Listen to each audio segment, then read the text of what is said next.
Hello guys, ഇന്ന് ഞാനൊരു mutton കറിൻ്റെ recipe കൊണ്ടുവന്ന് വന്നത്. അപ്പം ഞാൻ മട്ടൻ കറി വെക്കാമെന്ന് ഇങ്ങനെ വിചാരിക്കുമ്പോൾ നമ്മുടെ മുറ്റത്ത് കൂടെ അതായത് ഇങ്ങനെ കുറേ ആടിങ്ങനെ നടന്നുകൊണ്ട് പോകുന്നുണ്ട്. കാണുമ്പോൾ കുറച്ച് സങ്കടമെല്ലാം വന്ന്, നല്ല സാരില്ല. എന്നാൽ പിന്നെ നമുക്ക് ഉണ്ടാക്കാം. ആദ്യം കുക്കർ വെച്ച് അതിലേക്ക് വെളിച്ചെണ്ണ ഒഴിച്ച് ഉലുവ പൊട്ടിക്കാം. എന്നിട്ട് അതിലേക്ക് ചെറിയ ഉള്ളിയും വലിയ ഉള്ളിയും ഇഞ്ചി വെളുത്തുള്ളി പച്ചമുളക് ചതച്ചതും ചേർത്ത് നല്ലോണം വഴറ്റിയതിന് ശേഷം അതിലേക്ക് മല്ലിയില ഇടണം. മല്ലിയില ഇപ്പം തന്നെ ഇടണം, അല്ലെങ്കിൽ എന്താകുമെന്ന് വെച്ച് കഴിഞ്ഞാൽ ആ മല്ലിയില ലാസ്റ്റ് ഇടുമ്പോൾ ആ മല്ലിയിലൻ്റെ ടേസ്റ്റ് മട്ടനിലേക്ക് വരും.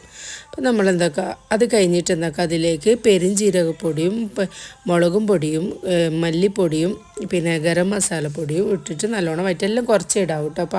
ഇടാൻ പാടില്ല. മട്ടക്കറിയിൽ കുറച്ച് മസാലയെ പാടുള്ളൂ. അത് കഴിഞ്ഞ് തക്കാളി ഇടുക, എന്നിട്ട് നല്ലോണം വഴറ്റിയതിന് ശേഷം നമ്മളെന്താക്കുക, മട്ടൻ ഇടുമ്പോൾ എല്ലോട് കൂടിയുള്ള മട്ടൻ വാങ്ങാൻ ശ്രദ്ധിക്കുക. ആകുമ്പോൾ കുറച്ചും കൂടി ടേസ്റ്റ് ഉണ്ടാകും. ഒരു തുള്ളി വെള്ളം ഒഴിക്കാണ്ട് കുക്കർ പൊത്തി വെച്ചിട്ട് അതിൻ്റെ വെള്ളമെല്ലാം ഇങ്ങനെ ആയതിൽ നിന്ന് ഇറങ്ങി വരണം. അപ്പോൾ അതിൻ്റെ ഒരു ടേസ്റ്റ് ഉണ്ടാവുക.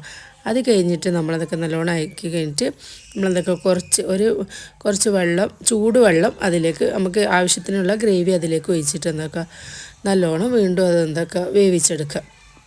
അത് നമ്മൾ നല്ല വൃത്തിക്ക് ഇപ്പോൾ വെള്ളം ഒഴിച്ചിട്ട് അത് നല്ല വൃത്തിക്ക് കുറച്ച് വെന്ത് കഴിയുമ്പോൾ നമ്മളെന്താക്കുക, ഞാനിതിപ്പോൾ കുക്കറിൽ നിന്ന് പാത്രത്തിലേക്ക് മാറ്റിയിട്ടുണ്ട്. അപ്പോൾ അതിലേക്ക് കുറച്ച് കറിവേപ്പിലെല്ലാം ഇട്ടിട്ട് കുറച്ചും കൂടി അത് ഇങ്ങനെ തിളച്ച് വരുമ്പോൾ അതിൻ്റെ മേലേക്ക് ഇങ്ങനെ നല്ല നെയ്യ് ഇങ്ങനെ വരും. അപ്പോൾ അടിപൊളി മട്ടൻ കറി റെഡിയായി.